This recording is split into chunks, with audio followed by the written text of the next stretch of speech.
नमस्कार, जय हिंद। आज हम आप लोगों के साथ पुनः अपने बाल विकास की क्लास नंबर 3 में आकर मिले।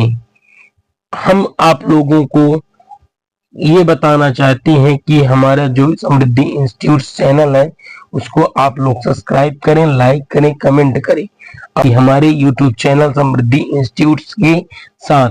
तो आइए हम लोग शुरू करते हैं। आज का पहला सवाल कहता है, गार्डनर ने 7 बुद्धि का अधिगम निर्धारित किया है, इनमें से कौन सा नहीं है। गार्डनर जो वैज्ञानिक है, मनोवैज्ञानिक, उन्होंने 7 प्रकार की बुद्धि बताई है।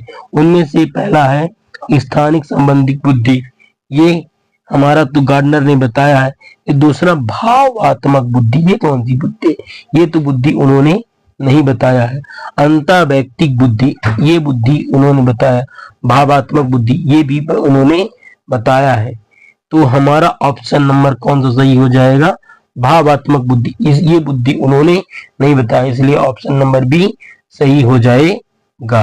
हम लोग चलते हैं अगले सवाल पर। हमारा सवाल नंबर अगला कह रहा है कि वस्तुओं और घटना और वस्तुओं के बारे में एक बच्चा तार्किक रूप से सोच सकता है।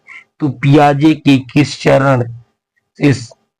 किस चरण के संबंध में सही कथन है। कोई बालक है, जो पियाजे ने एक नियम दिया था कि जो उन्होंने बालक के विकास के बारे में 4 नियम जो दिए थे, उन्होंने बताया कि किस अवस्था में बालक जो है वह क्या करता है, मूर्त रूप से सोचता है। मूर्त रूप से किस अवस्था में सोचता है, या मूर्त रूप से तार्किक रूप से सोचता है, वह सारांशिक प्रारंभिक संचालनक प्रक्रिया में, मूर्त संचालनक प्रक्रिया में और औपचारिक संचालन प्रक्रिया में। तो हमारा ऑप्शन नंबर सी सही हो जाएगा। ऑप्शन नंबर सी क्या हो जाएगा, मूर्त संचालन प्रक्रिया में। ठीक है ना। अब हम चलते हैं आज के अगले सवाल पर। सहयोगात्मक रणनीति में किस श्रेणी में महिलाएं इनमें से संबंधित नहीं होती हैं। जो महिलाएं हैं इनमें से किस में संबंधित नहीं होती हैं। स्वीकार्यता में, किसी चीज को स्वीकार करने से महिलाएं सम्मिलित होती हैं। प्रतिरोध में तो ये महिलाएं सम्मिलित नहीं होती हैं। क्रांति में शामिल होती हैं, अनुकूलन में शामिल होती हैं। बहुत सी महिलाएं होती जो अकेले कुछ न कुछ क्रांति कर दी हैं। जैसे चिपको आंदोलन है, ये भी महिलाओं के द्वारा किया गया था। रेड़ी गांव की जो 313 महिलाएं थी, उन्होंने अपना बलिदान दे दिया था। इसलिए हमारा कौन सा सही हो जाएगा, विरोध में महिलाएं सम्मिलित नहीं होती हैं। हम चलते हैं अगले सवाल में। व्यक्तिक भिन्नता की मिलन के संबंध में एक अध्यापक की भूमिका होनी चाहिए। कि व्यक्तिक भिन्नता जो है उसके संबंध में अध्यापक की क्या भूमिका है। व्यक्तिगत दृष्टिकोण, ठीक है। अभिरुचि, योग्यता को जानने का प्रयास, ठीक है। जो व्यक्तिक भिन्नता है अलग अलग बालकों में अलग अलग प्रकार से पाई जाती है, उसमें हम व्यक्ति के दृष्टिकोण को भी देखें, उसकी रुचि को भी देखें और योग्यता को भी जानने का प्रयास करें। व्यक्ति आधारित पाठ्यक्रमों को उसकी आवश्यकता अनुसार समझने की कोशिश करें। उपरोक्त में से दोनों, हमारा ऑप्शन नंबर सी उपरोक्त में से दोनों सही हो जाएगा। अब हम लोग चलते हैं आज के अगले सवाल पर। विद्यालय क्षेत्र में रचनात्मक निर्धारकों को जानने के लिए इनमें से कौन सा उपागम नहीं है। कि विद्यालय में जो बालक है वह रचनात्मक रूप से है, उनमें से वह कौन सा उपागम नहीं है जो उसके रचनात्मक को का वर्णन करे। वार्तालाप कौशल, हम बालकों से वार्तालाप करके उसके रचनात्मक को जान सकते हैं।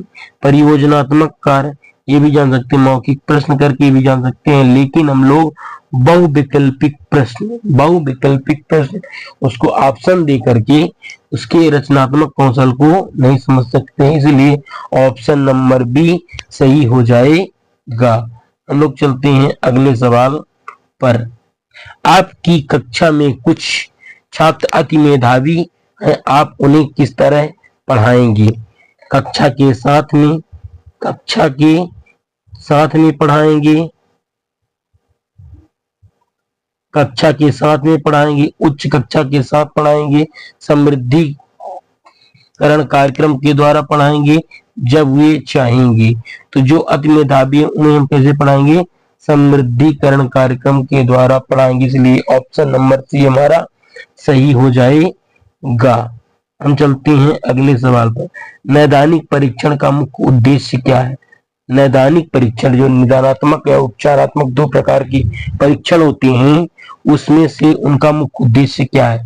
नैदानिक परीक्षण का मुख्य उद्देश्य होता है कि बालकों की कमियों का पता लगाना, उपचारात्मक कमियों को दूर करना। तो हमारा कक्षा में प्रदर्शन के दौरान सामान्यतः कमजोर बच्चों को चिन्हित करना, ये यही भर उद्देश्य नहीं है। उपचारात्मक कार्यक्रम में विशेष प्रकृति की आवश्यकता हो सकती है, लेकिन ये बहुत जरूरी नहीं है। अकादमिक घटनाओं के कारण का पता लगाना या उसको जानना, यही ऑप्शन नंबर सी हमारा सही हो जाएगा कि हम उसमें क्या करेंगे? उसके कारण का पता लगाएंगे। अब हम लोग चलते हैं अगले सवाल पर। हमारा कहता है निचली कक्षाओं में शिक्षण में खेल पद्धति मूल रूप से आधारित है।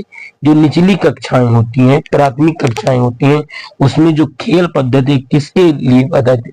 या शारीरिक कार्यक्रम, शिक्षा कार्यक्रम के सिद्धांत पर है, या शिक्षण पद्धति के सिद्धांत पर है, या फिर विकास एवं बुद्धि के मनोवैज्ञानिक सिद्धांत पर है, या शिक्षण के सामाजिक सिद्धांत समाजशास्त्री सिद्धांत पर है? हमारा ऑप्शन नंबर सी विकास एवं बुद्धि के मनोवैज्ञानिक सिद्धांत पर है। अब हम लोग चलते हैं आज के अगले सवाल पर। हमारा सवाल क्या कहता है कि पृथक पृथक समाजतीय व्यक्तियों के प्रति बच्चों की अभिवृद्धि साधारणतया आधारित होती है। जो अलग अलग समाज के व्यक्ति होते हैं, उनके प्रति बच्चों का जो व्यवहार होता है वह किसके आधार पर अभिवृद्धि होती है? उसके अभिभावकों की अभिवृद्धि पर। यही ऑप्शन सही हो जाएगा कि जो बालक है उसका, वो घर के जो उसके लोग आते हैं, उसकी अभिवृद्धि जो है, उसके मिलन की मिलता है, वो किस भाव से मिलता है? वह अपने अभिभावक से सीखता है। उसके समकक्षी की ये भी गलत है, दूरदर्शन के प्रभाव से ये भी नहीं, उसके सहोदरों की वृत्ति से नहीं। हमारा ऑप्शन नंबर ए सही हो जाएगा। हम लोग चलते हैं आज के अंतिम सवाल पर। हमारा अंतिम सवाल कहता है कि प्राथमिक विद्यालयों के बालकों के लिए निम्न में से किसे बेहतर मानते हैं? क्या वीडियो अनुकरण क्यों आप किसको सबसे बेहतर मानते हैं? क्या वीडियो अनुकरण को मानते हैं, प्रदर्शन को मानते हैं, स्वयं के द्वारा किया गया अनुभव को मानते हैं, या सभी को मानते हैं? तो प्राथमिक अवस्था में जो है सबसे ज्यादा ये है कि हम बालकों को स्वयं कुछ करने का, उसको अनुभव प्राप्त करने के लिए अवसर देते रहें। आज ये हमारा आज का अंतिम सवाल है। इसी के साथ आप हमारे पूरे वीडियो को देखते रहें, हर एक वीडियो को देखें और अपने जो सिलेक्शन है या पात्रता परीक्षा उसको पास करने की एक कदम सीढ़ी पर एक कदम और बढ़ा लें। इसी के साथ हमारे चैनल को लाइक करें, कमेंट करें और सब्सक्राइब करें। जय हिंद, जय भारत।